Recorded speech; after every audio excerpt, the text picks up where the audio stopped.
Bharatiya Janata party की सुर्खियों में रहने वाली भाजपा जिला अध्यक्ष निताशा सिहाग ने आज एक प्रेस कॉन्फ्रेंस की, जिसके अंदर उन्होंने कांग्रेस के मैनिफेस्टो को बेबुनियाद बताया और उन्होंने बताया कि पूर्व प्रधानमंत्री मनमोहन सिंह जी ने कहा था कि देश की संपदा पर पहला अधिकार सिर्फ और सिर्फ मुसलमानों का है। कांग्रेस आने वाले समय में हमारे देश को कहाँ, जो देश है उसको कहाँ लाकर खड़ा करना चाहती है, उसकी बात कर रहा है। मुसलमानों के देश के संस्थानों पर पहला हक, हमारे मुसलमानों का पहला हक होना चाहिए हिंदुस्तान के ऊपर। ये उस वक्त के प्रधानमंत्री मनमोहन सिंह जी का बयान था, ये अचानक आया हुआ बयान नहीं था। जिसका फैक्ट चेक किया गया तो उनकी ये बात पूरी तरह बेबुनियाद पाई गई और एक झूठ साबित हुआ। आपको सुनाते हैं पूर्व प्रधानमंत्री जी का बयान। I believe our collective priorities are clear.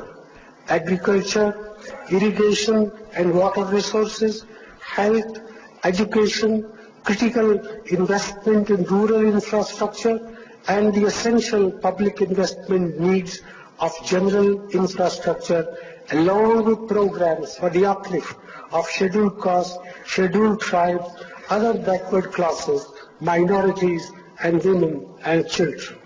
The component plans for scheduled castes and scheduled tribes will need to be revitalized. We will have to devise innovative plans to ensure that minorities, particularly the Muslim minority, are empowered to share equitably in the fruits of development. They must have the first claim on our resources. और इसके बाद निताशा सिहाग ने press conference में पत्रकारों के सवालों के जवाब देने जब शुरू किए तो पत्रकारों ने जब प्रॉपर्टी सर्वे और 2 करोड़ रोजगार की बात की तो वो अपने जवाब देने से बचती नजर आई। विशेष रूप से प्रधानमंत्री विश्वकर्मा योजना के माध्यम से हमारे युवा हमारे पैरों पर खड़े हों और हमारे युवा नौकरी करने वाले ना बने, हमारे युवा नौकरी देने वाले बने। ये विजन नरेंद्र मोदी जी का था, जिसको साक्षात रूप देने का काम भी नरेंद्र मोदी जी ने किया।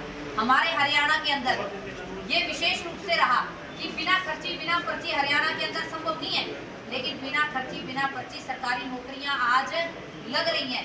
ये हरियाणा सरकार ने करके दिखाया।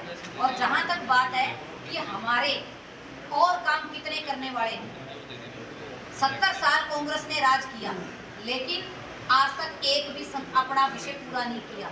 लेकिन भारतीय जनता पार्टी ने केवल 9 साल के कार्यकाल के अंदर ऐसे ऐसे बड़े मुद्दे जो देशों के विकास के लिए बात थी, जो भारत के विकास की बात थी, उन मुद्दों को फर्स्ट प्राथमिकता देते हुए उन संकल्प पत्रों को जो उन्होंने अपने संकल्प के लिए किए, उन संकल्पों को पूरा करने का काम किया और आगे भी इन संकल्पों को पूरा करने का काम भारतीय जनता पार्टी करेगी। ये मेरा विश्वास नहीं है, ये जनता का विश्वास है। सर्वे का हो रहा है, प्रॉपर्टी का जो सर्वे हुआ था वो सही नहीं हुआ, उसका भी जवाब दीजिए।